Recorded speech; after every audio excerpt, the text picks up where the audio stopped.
रमेश ने अपनी कार एक बिना गेट वाले रेलवे क्रॉसिंग पर रोकी। कार से उसकी माँ और बहन दोनों उतरे। उतरने के बाद उन लोगों ने ये पक्का कर लिया कि आसपास तो कोई नहीं है ना। भाई तूने देख लिया ना, आसपास कोई है तो नहीं ना? अरे तू फिक्र क्यों करती है, मैंने पूरी तरह चेक कर लिया है, बस अब आगे का काम सही से निपटा देना है, फिर मुक्ति। उसकी इस बात पर वृंदा ने रमेश की ओर कुटिलता पूर्वक मुस्कान के साथ देखा। उसके बाद वे तीनों अपनी गाड़ी के पास गए। उनकी गाड़ी में एक गर्भवती औरत बेहोशी की हालत में लेटी हुई थी। उन्होंने उसे बाहर निकाला। रमेश और वृंदा ने उसके हाथ अपने अपने कांधे पर रखे।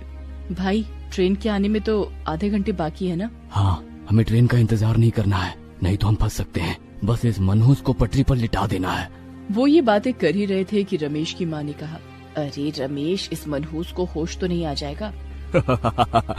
माँ, इसे ऐसी दवा दी है कि सीधा यमराज के पास जाने के बाद ही जागेगी। उसकी बात सुनकर सभी हंस पड़े।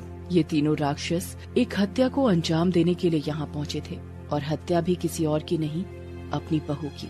ये कहानी है मायागंज की। अभी सूरज निकला भी नहीं था कि मायागंज में रहने वाली ललिता की चीख से उसका पूरा घर गूंज उठा। उसकी 5 साल की बेटी डिम्पी ने जब अपनी माँ की चीख सुनी तो वो सहम गई। मत मारिए, मत मारिए मुझे, बच्ची के सामने तो कम से कम मत मारिए। ललिता की बात सुनकर उसके पति रमेश का पारा 7वें आसमान पर पहुंच गया।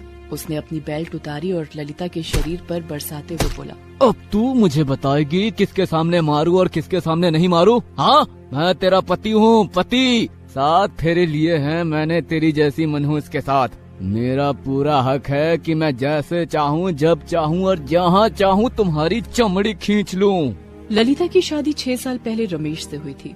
ललिता के पिता ने जब अपनी बेटी का हाथ रमेश के हाथों में दिया था तो उन्हें जरा सा भी पता नहीं था कि वो एक दहेज लोभी राक्षस के परिवार में अपनी बेटी को ब्याह रहे हैं। शादी के 1 महीने बाद से ही कभी इस चीज के लिए तो कभी उस चीज के लिए उसे तंग किया जाता। उसे जानवरों की तरह मारा पीटा जाता और कुछ न कुछ उसके घर से लाने की बात कही जाती। पिछले 3 महीने से तुझे एक ही बात कह रहा हूँ, लेकिन लगता है तू बहरी हो गई है। मैंने कितनी बार कहा कि मेरे पिता के पास आपको देने के लिए अब कुछ नहीं बचा है। उनका रोम रोम तो कर्जे में डूबा है, वो आपको क्या देंगे? देख, तुझे पहले भी कई बार बोल चुका हूँ और फिर से बोल रहा हूँ, अपने बाप को बोल गाँव वाली जो जमीन है उसे बेच दे और उसके पैसे मुझे दे दे। मुझे अपने बिजनेस के लिए जरूरत है। रमेश की बात सुनकर ललिता ने कहा, कौन से बिजनेस की बात कर रहे हैं? दोस्तों के साथ अय्याशी करने वाले बिजनेस की, सारा दिन शराब में धुत रहने वाले बिजनेस की, या कुछ और जो मुझे नहीं पता? तेरी जबान आजकल कुछ ज्यादा ही चलने लगी है मनहूस औरत, और मुझे पता है तेरी जबान पर ताला कैसे लगाना है। इस बार रमेश ने अपनी पत्नी के सिर के बालों को पकड़कर खींचना शुरू कर दिया और फिर उसका सिर दीवार पर पटक दिया। ललिता का सिर फट गया और उससे खून बहने लगा। अपनी माँ की ये हालत देखकर डिम्पी ने अपने पापा के पैर पकड़ लिए। पापा, पापा, माँ को मत मारिए, पापा, माँ को मत मारिए। तभी रमेश की माँ कादम्बिनी देवी और उसकी बहन वृंदा वहाँ गई। उसने जब डिम्पी को अपनी माँ का बीच बचाव करते देखा तो, देख रहे हो रमेश इस चुड़ैल की बेटी को, ये दोनों एक ही थाली के चट्टे बट्टे हैं। भैया, इस पर अभी से लगाम नहीं लगाया तो ये भी इस ललिता की तरह हाथ से निकल जाएगी। अपनी माँ और बहन की बात सुनकर रमेश का पारा 7वें आसमान पर पहुँच गया और उसने डिम्पी को उठाकर नीचे जमीन पर पटक दिया। वो बेचारी दर्द से कराह उठी। माँ, माँ मुझे बचाओ, माँ, पापा मुझे मत मारिए, मैं मर जाऊंगी पापा, मैं मर जाऊंगी। अरे तो मरती क्यों नहीं तू मनहूस, मर जा तो मुक्ति मिले, जीना हराम कर रखा है तुम दोनों ने। ललिता जब पहली बार गर्भवती हुई थी तो उसकी सास और ननद चाहते थे कि वो उसका टेस्ट करवा लें ताकि पता चल सके कि उसके गर्भ में क्या पल रहा है। वे चाहते थे कि ललिता के गर्भ से एक लड़के का जन्म हो। तुझे बोल रहे हैं तो समझ नहीं आ रहा है, तुझे टेस्ट करवाना होगा, करवाना होगा, करवाना ही होगा। अगर नहीं करवाया तो हमसे बुरा कोई नहीं होगा। ललिता अपना टेस्ट नहीं करवाना चाहती थी, लेकिन उसके ससुराल वाले जिद पर अड़े हुए थे। लेकिन उन्हीं दिनों रमेश को 1 लाख रुपयों की जरूरत पड़ गई तो उसने ललिता से पैसों के लिए बोला, मैं पिताजी से पैसे इस शर्त पर मांगूंगी कि आप लोग मुझे टेस्ट करवाने के लिए नहीं कहेंगे। रमेश को अपनी अय्याशियों के लिए पैसों की जरूरत थी, इसलिए वो उसकी बात मान गया। बहरहाल कुछ महीनों के बाद ललिता ने डिम्पी को जन्म दिया। डिम्पी को देखते ही रमेश, उसकी बहन और उसकी माँ ने नाक सिकोड़ लिए। उन्होंने ललिता के साथ ऐसा व्यवहार करना शुरू कर दिया जैसे उसने डिम्पी को जन्म देकर कोई पाप कर दिया है। डिम्पी के जन्म के कुछ दिनों के बाद की बात है। ललिता डिम्पी को गोद में लेकर घूम घूम कर सुलाने की कोशिश कर रही थी। आजा रे निंदिया, निंदिया रानी आजा, डिम्पी को सुलाने, निंदिया रानी आजा, आजा रे निंदिया, निंदिया रानी आजा, डिम्पी को सुलाने, निंदिया रानी आजा। तभी रमेश जो कहीं बाहर जाने की तैयारी कर रहा था, उसकी नजर ललिता पर पड़ी। वो गुस्से में आग बबूला हो गया। माँ, माँ, वृंदा! अरे वृंदा, तुझे कितनी बार कहा है जब मैं बाहर जा रहा हूँ तो इस मनहूस को मेरे सामने आने के लिए नहीं कहा कर। आपको सुनाई नहीं पड़ रहा क्या? भैया क्या बोल रहे हैं? सही कहते हैं, कुछ लोग लातों के भूत होते हैं, वो बातों से नहीं मानते।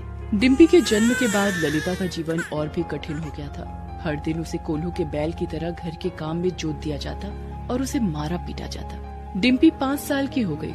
उसे भी इतने दिनों में समझ आ गया कि उसके पिता कितने क्रूर हैं। बहरहाल ललिता एक बार फिर गर्भवती हो गई। जैसे ही ये बात रमेश के घर वालों को पता लगी। रमेश, पिछली बार तो ना जाने इस चुड़ैल ने तुम पर क्या जादू कर दिया और तूने इसका टेस्ट नहीं करवाया, जिसके परिणाम स्वरूप उस मनहूस डिम्पी का जन्म हो गया। लेकिन इस बार भी अगर तूने इसका टेस्ट नहीं करवाया तो क्या पता इसने एक और मनहूस को लाने की तैयारी कर रखी हो। रमेश एक बार फिर से ललिता पर टेस्ट के लिए दबाव देने लगा, लेकिन वो नहीं मानी। इस बात से वो बिफर गया और उसने कहा कि अगर वो टेस्ट के लिए तैयार नहीं होगी तो वो डिम्पी को मार देगा। बेचारी ललिता मजबूर हो गई और उसने अपना टेस्ट करवाया। इस बार भी उसके गर्भ में लड़की ही थी। मुझे तो पहले ही पता था, इस डायन ने एक बार फिर से किसी मनहूस को लाने की तैयारी कर रखी है। माँ, इस बार तैयारी वो नहीं, हम करेंगे। कादम्बिनी, वृंदा और रमेश ने मिलकर एक प्लान बनाया। मैं आज ही नींद की गोलियां मार्केट से ले आता हूँ। हम चुपके से वो गोलियां ललिता के खाने में मिला देंगे और फिर इसे ट्रेन की पटरियों पर छोड़ देंगे। हाँ, ट्रेन आएगी और इसका काम खत्म। किसी को कानो कान खबर भी नहीं होगा। सभी सोचेंगे कि इसने आत्महत्या कर ली है। इस मनहूस के मरने के बाद मैं तुम्हारी दूसरी शादी करूंगी। लेकिन माँ, उस सपोली का क्या करना है? पहले ललिता को ठिकाने लगाने दो, फिर इसे भी उसी तरह ठिकाने लगा देंगे। लेकिन नींद की गोली उस सपोली के खाने में भी मिलानी होगी। रमेश ने वृंदा को पटरी पर लिटा दिया। जिस पत्नी को उसने अग्नि के सामने 7 फेरे लेकर वचन दिया था कि वो हर सुख दुख में उसका साथ देगा, वही पति आज अपनी पत्नी को तेज रफ्तार ट्रेन के आगे छोड़कर जा रहा था। वृंदा, चल अब निकलते हैं यहाँ से, कहीं किसी की नजर ना पड़ जाए। वे वहाँ से निकलने की सोच ही रहे थे कि तभी उन्होंने जो देखा उसे देखकर उनके हाथ पैर फूल गए। उन्होंने देखा कि डिम्पी कुछ पुलिस वालों के साथ उनकी तरफ आ रही है। अरे ये मनहूस डिम्पी पुलिस वालों के साथ इधर क्यों आ रही है? भैया, इसके खाने में आपने नींद की गोलियां नहीं मिलाई थी क्या? अरे पागल है क्या? मैं भला ऐसी गलती कैसे कर सकता हूँ? असल में रमेश जब अपनी माँ और बहन के साथ प्लान बना रहा था तो डिम्पी ने उन लोगों की बातें छिपकर सुन ली थी। वो अपनी माँ को ये बातें बताना चाहती थी, लेकिन उसके पहले ही उसने खाना खा लिया था। लेकिन डिम्पी ने नींद की गोली मिले खाने को नहीं खाया। उधर पुलिस वाले जैसे जैसे नजदीक आ रहे थे, उन सभी के पाँव फूल रहे थे। अरे वृंदा, कुछ गड़बड़ हो गई है। अरे भाग यहाँ से।